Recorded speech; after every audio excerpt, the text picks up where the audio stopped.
Volvemos en Conciencia Auditiva, estamos terminando el tercer bloque de Notas Internacionales y saludo a mi querido amigo, el maestro Gerardo Alvarado Hierro. Y yo, como siempre, mi buen amigo, el doctor Carlos Barra Molano. Y damos nuestros correos electrónicos, nos puedes escribir, mandar fotografías perversas a él. Memes y todo lo que tú gustes. El doctor Barra es barra-carlos@hotmail.com. Y el de Gerardo es gerardo-alvarado-hierro@hotmail.com. Perfecto, pues hablemos de notas internacionales. Se bombardea un hospital materno en Siria, un materno infantil. Hay aproximadamente 34 decesos y, por supuesto, esto los sirios se lo están echando al gobierno, no a los rebeldes. Sí, como una condición brutal, ¿no? O sea, me parece que esto que son los famosos daños colaterales, en realidad son daños directos, no son daños colaterales. Y en el caso de Siria, no hay algo que perfile finalmente que el conflicto pueda acabar finalmente por los intereses creados que hay también de las potencias dentro de Siria. Efectivamente. Estamos hablando estamos a 15 días más o menos, 3 semanas, de que ocurrió el intento de golpe de Estado en Turquía, y Turquía sigue siendo un polvorín. En este punto hay cerca de 2.000 personas que han sido detenidas y que se están cuestionando con respecto a su participación en el golpe. Y por supuesto Siria y Turquía, vecinos, estamos hablando de un país que está totalmente destruido, Siria, y que está exportando de alguna u otra forma terroristas a todas partes y sobre todo a estos países vecinos como Turquía. Claro, el efecto de la migración y las propias anomias que genera también es brutal. Bueno, cambio de nota. Hillary Clinton dice: no vamos a construir un muro, vamos a construir una economía. Sí, salió en la convención demócrata y está como muy positiva en el sentido de impugnó a Trump diciendo que precisamente que en vez de construir un muro lo que van a hacer es crear empleos de calidad y que todo el mundo tenga la oportunidad de tener un empleo de calidad. Entonces, esta es una bandera bastante halagüeña, vamos a ver si le va a servir, ¿no? Pero, por ejemplo, en el caso de Trump, la cuestión del muro es decir, nosotros vamos a generar empleos endogámicos, no vamos a permitir que los migrantes tomen esos empleos, pero estos empleos a los cuales se refiere él, me parece que no todo el mundo, los norteamericanos, llega a incidir. Y claro, inclusive la producción agrícola, la industria de la construcción, no me parece tan claro, ¿eh? O sea, creo que el tipo está erróneo. Es que son trabajos también que son por temporada, son trabajos que funcionan solo determinado tiempo. La pendejada que dijo Fox, cuando dijo, no, los mexicanos hacen realizan los empleos que ni los negros quieren hacer, ¿no? Es una verdad tristeza que se piense así. Hay un facsímil que me parece interesante analizar de Trump con respecto a Nixon durante los años 70, sobre todo en el tono y la forma del discurso. Era más canalla Nixon, ¿no? Yo creo que era más canalla Nixon, pero era el mismo discurso. Era el discurso agresivo, era un discurso era violento. Era un discurso beligerante. Nixon no quería terminar con la guerra de Vietnam, aunque él fue quien la termina. O sea, Nixon es un tipo que quiere todo el poder para mantener un estado conservador, proteccionista. Y si lo ves desde Nixon, que vamos a ver que fue presidente del 68 al 72, hasta el impeachment y el momento en el que es juzgado, si tú ves a Nixon desde ese momento, desde el 68 y desde los discursos del 68, con Spiro Agnew y con estas lógicas que tenía, Spiro Agnew era un tipo muy débil para ir contra Nixon. Y me pregunto yo si ahora Hillary es muy débil para ir contra Trump, que tienen este mismo discurso y que creo que caen en el desencanto. Me voy a aventar un vaticinio. Si en un momento dado él sí llegara a quedar Trump, que ya no lo veo tan improbable, si llegara a quedar Trump, yo creo que sería un presidente de un solo término. No creo que le dure más. Creo que esta retórica tan conservadorista empezaría a manifestarse muy rápidamente en mayor animosidad de otros países, de otros pueblos, de otras culturas contra la cultura norteamericana. El norteamericano empezaría a sentir la falta o la necesidad de tener a extranjeros que hagan ese tipo de empleos que ellos mismos no quieren hacer, serviciales, serviles. Y creo que en el número otras consecuencias que podrían haber. El muro, finalmente, no creo que México pague por un muro para encerrarse, dudo mucho que ese sea el caso, por más que Trump lo quiera hacer. No dudo que Trump intente invadir Siria y cause más problemas de los que resuelva. La pregunta es, ¿por qué México tendría que pagar por poner un muro en su frontera? En su frontera, ¿no? Pero vamos a decir, si las políticas de Trump, así como él les está pensando, se llegaran a dar, dudo mucho que después de un término, después de 4 años de periodo presidencial, él pudiera reelegirse para seguir con un proyecto así. Me parece muy poco probable. No, a mí sí me molesta mucho, yo ni consumo ya Coca-Cola, ni compro Chevrolet, ni Ford. Mejor compramos europeo. Bueno, ojalá ahí pase algo positivo, porque la realidad de las cosas es que el norteamericano es muy cerrado, el norteamericano es muy orgulloso, y también el norteamericano en términos generales, igual que en cualquier otro país del mundo, la gran mayoría de la población está mal informada.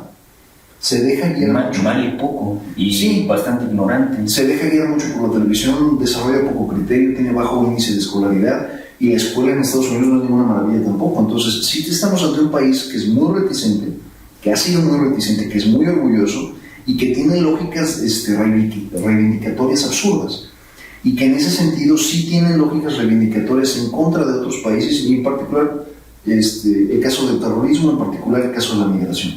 Entonces va a ser muy interesante ver qué sucede en noviembre. Yo quisiera que Trump fuera menos idiota y, por ejemplo, el que quiere crear esta figura de aislacionismo norteamericano, a ver si con el concurso de Miss Universo va a ser también un concurso que solamente se va a hacer en Estados Unidos. No. Es completamente absurdo. Yo solo le diría a los norteamericanos, en términos reales, nosotros... Yo ya perdí la pista de ese concurso. ¿De Miss Universo? Sí, yo ya no sé ni qué bizcochos han ganado en los últimos 5 años. Los últimos 5 años. Hay uno interesante, una chica asiática, que fue la última que ganó. Lo vi tangencialmente, pero muy interesante, muy guapa la mujer. Yo me pregunto esto a Estados Unidos, o más bien les hago esta propuesta. Vean lo que nos pasó a nosotros en 2012.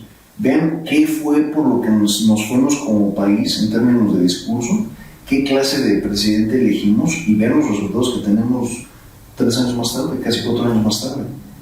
O sea, es creo que muy claro, o sea, la demagogia, esta demagogia tan poderosa, tan persuasiva, y que al final pues se veían en pequeños visos, se alcanzaba a vislumbrar qué era lo que iba a ocurrir con este sexenio. Pero por ejemplo en las noticias desde que inició el sexenio hasta ahora, estamos muy bien.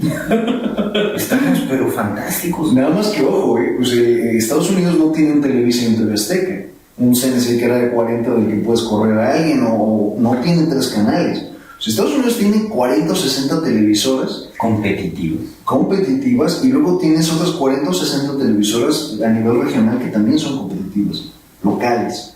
Entonces es interesante eso, porque por más que le quiera tapar Trump el sol con un dedo a la realidad, no lo va a poder lograr como medio lo logra Peña de este lado, ¿no? Sí, yo lo que raya en la estupidez más grave y más grande es ¿cuál es el problema con México? O sea, realmente este estúpido, no sé qué le pasa, pero, o sea, ¿qué le ha hecho México, no? Aparentemente fue lo del negocio, ¿no? Claro. Un par de negocios, claro, que no se pudieron, los hoteles que quiere construir y no se pudieron. Porque en términos estrictos, gran parte del Producto Interno Bruto, sobre todo en las áreas agrícolas de California y de otros estados, es mexicano también, ¿no? Entonces, no sé.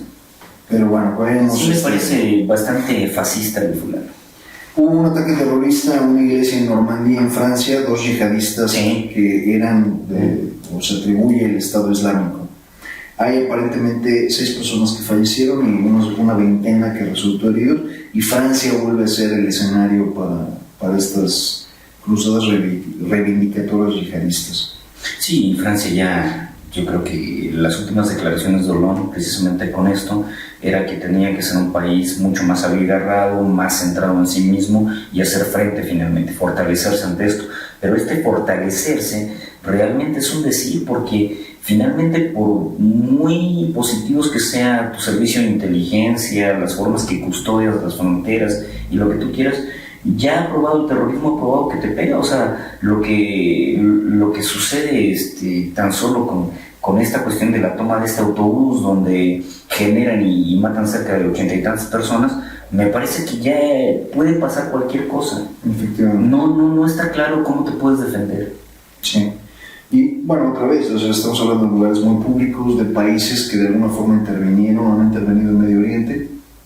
Estamos hablando ahorita de Francia, que ha sido el más atacado, España, por supuesto, y han dejado de alguna u otra forma a un lado a otros países como ha sido Alemania, como ha sido... Bueno, me gustaría saber la opinión de los españoles después de las pendejadas de José María Aznar, ¿no? Que apoyó estas condiciones de los aliados cuando España nunca ha sido la gran cosa como milicianos, y finalmente le pasa la factura en Atocha y en una serie de partes ha tenido atentados de todos tipos.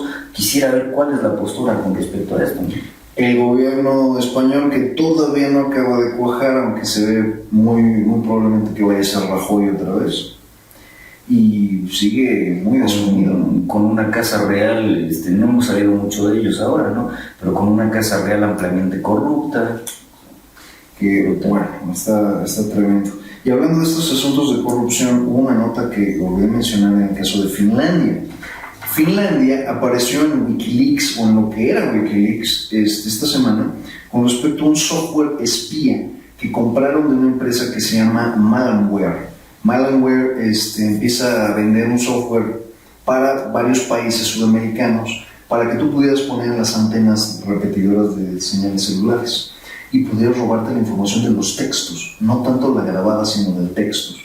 Y entonces resulta quién compró este software en el 2014, gastándose 140 millones de pesos en ello. El gobierno mexicano compra este software espía y es tentativamente probable decir que nos han estado espiando por los últimos 2 años. Mi amor, no creas nada de lo que... Fue el gobierno. Zoológicos en Venezuela agonizan. Estamos hablando de una escasez tan grave que los animales, varias decenas de yo pensé que iban a meter el pinche Maduro al zoológico, bueno, para que le siguiera hablando al pajarito. Con el gorila. Pues finalmente decenas de animales están muriendo por falta de alimento y por falta de condiciones en su cuidado.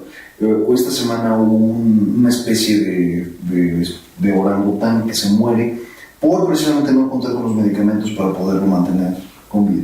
Y ahí me parece que en el caso de una jirafa y el caso de otro animal exótico. Entonces, Venezuela, lo hemos sentenciado todo este año, sigue en una franca y absoluta espiral de caída libre horrible. No hay formas de... Pero ahí los fondos públicos no están para asistir también a este tipo de cosas. O sea, no hay fondo público. Vamos a decir que si tú tienes un gasto del 100%, el cálculo que hacían para Venezuela es: Venezuela está operando con menos del 30% de lo que necesitaría como Estado para estar operando. Y por supuesto la escasez es absoluta. Aquí mataron a mi Bantú, que era un gorilita bonito, igual lo durmieron más de la cuenta. Y luego le hicieron una necro que estuvo medio espantosa, le cortaron los brazos, hazme el favor. ¿Y eso para qué? Por la pura estupidez, o sea, lo amputaron al animal, le dejaron el tronquito. ¿Y qué dijeron? A lo mejor están contaminados. Yo no sé cuál fue la lógica de eso, no sé si lo querían vender como carne, no lo sé. No, me podrían cortar en la cabeza, disecarle y decir: este fue Bantú, ¿no? Hace algunos años dirigí cierta escuela y en esa cierta escuela de repente nos llega el menú que se tenía que hacer para la escuela de gastronomía. Y de repente empiezo a ver el menú y decía lomo de león. Dije, debe ser como un dedazo, ¿no? No, lomo de león. Y la siguiente semana era un trozo de carne, no recuerdo el nombre pero era cola de cocodrilo. Según, pues aquí en diablos se corren estos programas para poner cola de león, lomo de cocodrilo, y después era carne de avestruz, y después era... que iban a decir pene de toro, ¿no? Y luego había uno que era los mejillones, se llaman, que eran mejillones, no te lo voy a decir, de gorila o de chimpancé. Y dices, bueno, pues está bien. Bueno, yo he ido alguna vez aquí en un municipio circunvecino que se llama Pachuquilla. Hay un restaurante supuestamente de comida exótica y te venden supuestamente búfalo y no sé. Habría que ver si realmente es, ¿no? Ese es exactamente el punto, ¿no? O sea, yo te podría dar cualquier otra cosa y llamarle cualquier otra cosa. Claro. No lo sé. Yo no sé si ese es el propósito de cortar a Bantú en 20,000 pedacitos, no sé si ese es el propósito, o hacer unos costes histopatológicos así medio dramáticos, pero no, a Bantú lo mutilaron, lo hicieron pedazos. La necro, aparecen 2 fotografías La necro se debe hacer en Y, partiendo desde las clavículas y empezando a cerrar abajo en Y. Pues aquí hicieron un corte espantoso, como de puerta, lineal, abrieron todo completo, pero estás hablando de una apertura gigantesca. Quitaron costillas, quitaron todo, yo creo, no sé si les estorbaba, le quitaron las piernas y le quitaron los brazos. Y más tarde quitaron la cabeza. Bueno, no sé qué querían descubrir o qué quieren probar, ¿no? Pero el animal se les murió de manera atroz y realmente debería haberle costado el cuello a varios de los que estaban metidos en esto. Completamente de acuerdo, y era lo justo incluso, pero viva México. Bueno, como última nota, en Perú se señaló, o hubo cierto descontento, porque corrieron los rumores de que el nuevo presidente iba a indultar a Alberto Fujimori. Recordemos que Fujimori está acusado de haberse robado algo así como 14 o 16 millones de dólares.